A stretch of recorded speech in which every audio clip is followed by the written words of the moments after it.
Good morning, travelers. We are here on the Disney Fantasy, about ready to be some of the first guests off on Lookout Key at Lighthouse Point, Disney's new private island. We are really excited to take you along with us to see what this new island is all about, what there is to enjoy for families, and just what you can accomplish in a day on Lookout Key. I'll give you my first impressions of the island. We'll talk more about kids' activities available.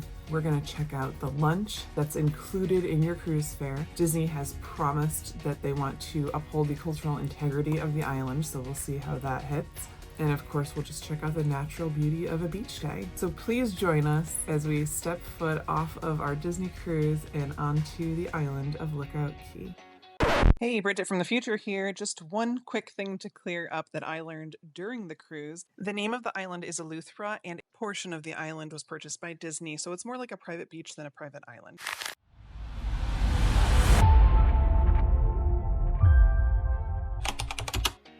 We are in an interior stateroom this time, so we have not actually laid eyes on the island yet, but we woke up this morning and turned on our magical porthole and we could see this view.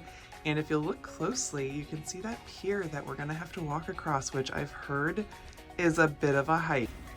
Disembarkation is down on deck 1, so we make our way down from our room. You can take the stairs or the elevator, and all you need is your Key of the World card, your room key, or a magic band, and you should bring a government ID with you anytime you're leaving a ship. That's probably a good idea. We intentionally waited until the morning rush was over, so we went up and got breakfast, let everyone leave the ship that was in a big hurry to get onto the island. It was very exciting, but we don't like battling lines, so I think that contributed to why we didn't have as much of a wait as some other people.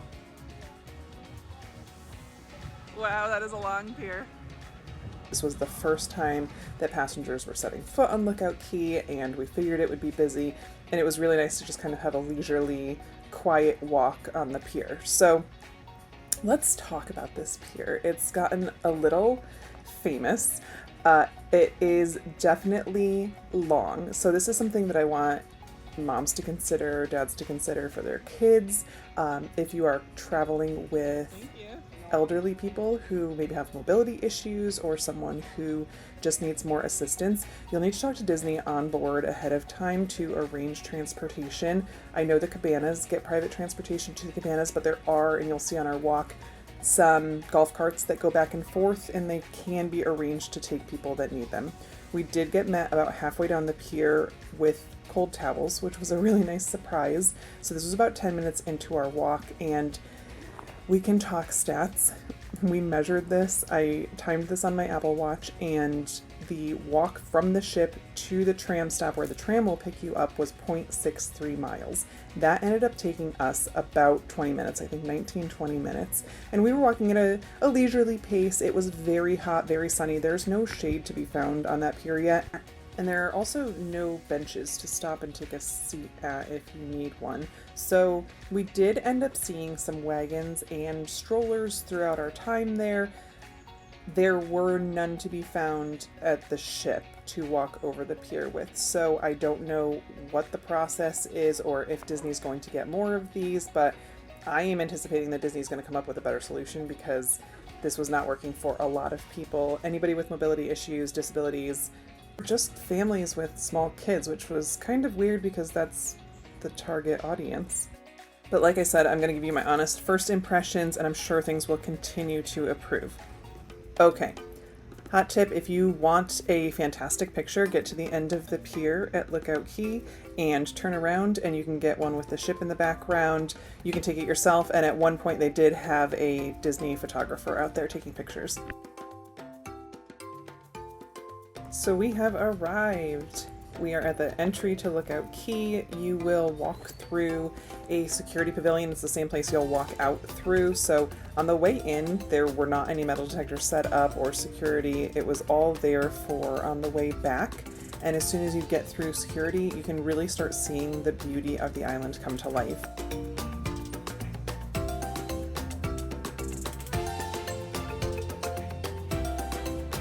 This little welcome area does not have a ton.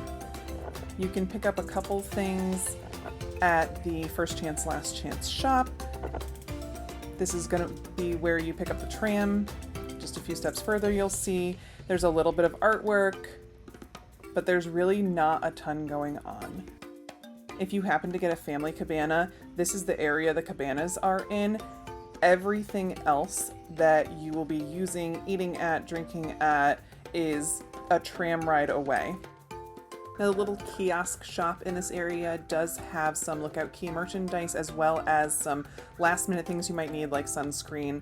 And then there is an option to purchase a cooler full of water when you're walking past. You can also get drinks from the bartenders that are walking along the beach. And this area, before you get on the tram, does have bathrooms. We did see more strollers and wagons lined up, but they were not allowed on the tram, and it might have just been that they were being gathered to walk back across the pier, and when they're gone, they're gone.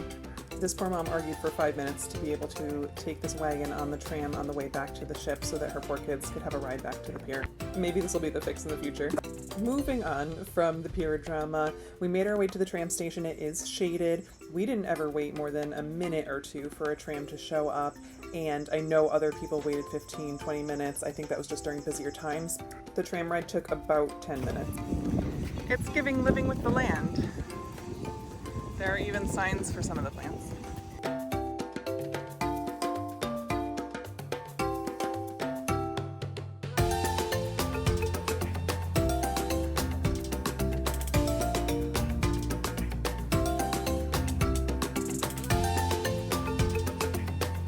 Structures around the island were very neutral colored, and I think that was done intentionally to try to keep the natural landscape and natural colors around. There are many, many walkways that you can walk across, the wooden walkways, to keep you off the dunes and protect nature there.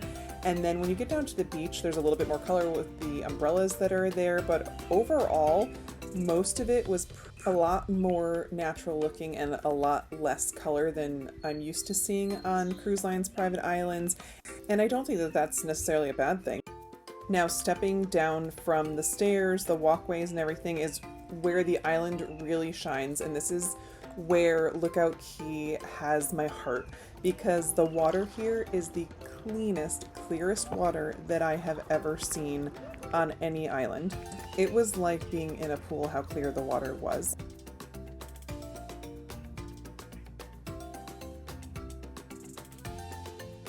The sand is rumored to be pink, and if you look at it underwater or in the right light, you do see some pink flecks in it, but it's not bright pink. Like if I had to pick a color for it, I wouldn't call it pink, but you can definitely, if you squint, you can see the pink. Now, I could sit and talk about the beach all day. I could sit and be on the beach all day. I would be happy to be there multiple days back to back. But let's get on to some of the other things that Disney and the island and the Lookout Key beach area have to offer. Let's talk about lunch. So lunch was very polarizing on our cruise. I heard a lot of different opinions.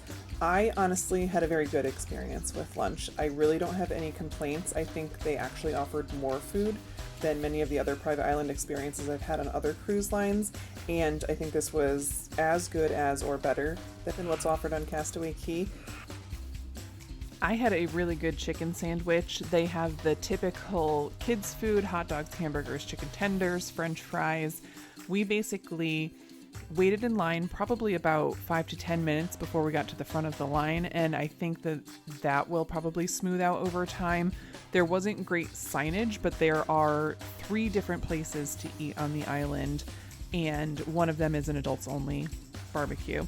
But plenty of sides to choose from: coleslaws, rice. There was even a section with additional seafood options and fruits and sides to choose from. I know some people had issues with flies, but we just didn't have that experience the days that we were on the island. After lunch, we headed over to the Play Pavilion and waited for some Mickey and Friends beach games, is what it was advertised as. They had some soccer, some card games, things you could do while you were waiting. So we played a little waterproof Uno. And then the fun began, and this was such a fantastic way for kids to interact with characters. They played all types of games, danced. It was amazing.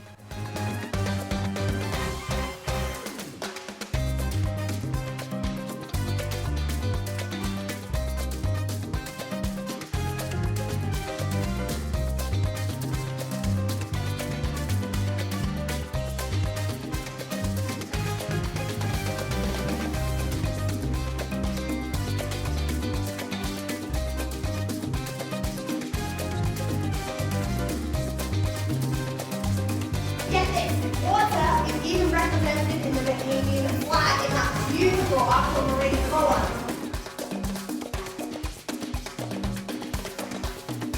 More pineapples were shipped from Eleuthera to America than from Hawaii.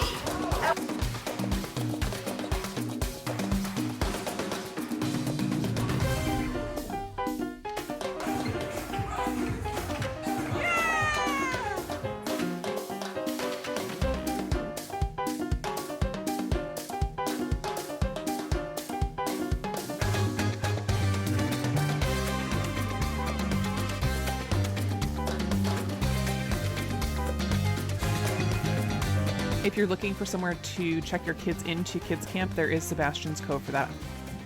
After Play Pavilion, we headed over to the Cultural Center where we got to make some wearable art and see a real live Junkanoo come through, which was an amazing opportunity. The music was great, the energy was great, and occasionally characters are involved in this.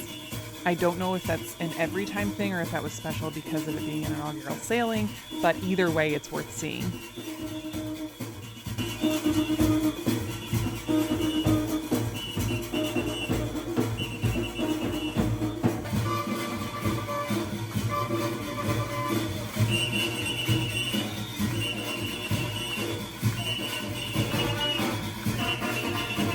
We were on the inside of the Cultural Center doing the craft, so that's why we're on the back of this sign, but if you wanted to see the full Junkanoo come through, you could also stand out on the beach and they would come out that way.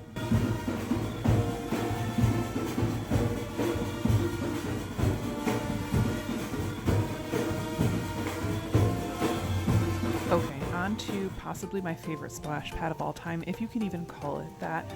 The Rush Out Gush Out water play area is a fenced-in area. There is some seating outside of it with chairs and umbrellas, but this is the most STEM-oriented water play area I've ever seen. It's got the colors, it's got gears, it's got wheels you can turn and see things move, a couple of slides, lots of water, and it's just a great place to cool off and play for kids.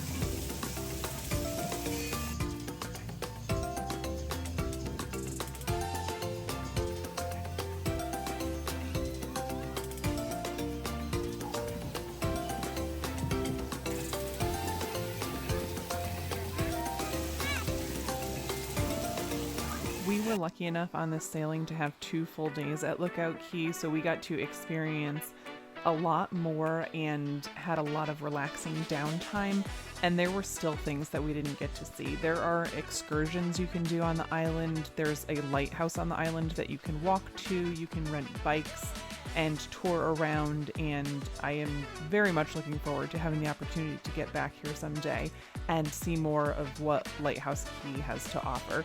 So I have some final thoughts and tips and things that I want to point out to you. I think that the island looks very new. It looks very under construction in some areas, and I think that's just a matter of they are finishing up some of the work that they're doing, as well as a lot of the landscaping is brand new. So the landscaping is small plants right now, and in years to come, it will look more tropical, more full and lush like Castaway Cay does. So I think that's just something that time is going to take, but that is something that caught me off a little off guard.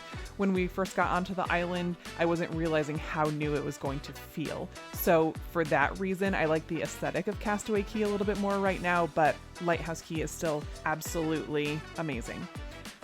There are lots of bathrooms around the island. I was pleasantly surprised to see that we were never really far, no matter if we were in the kids area, on the beach, at the Play Pavilion.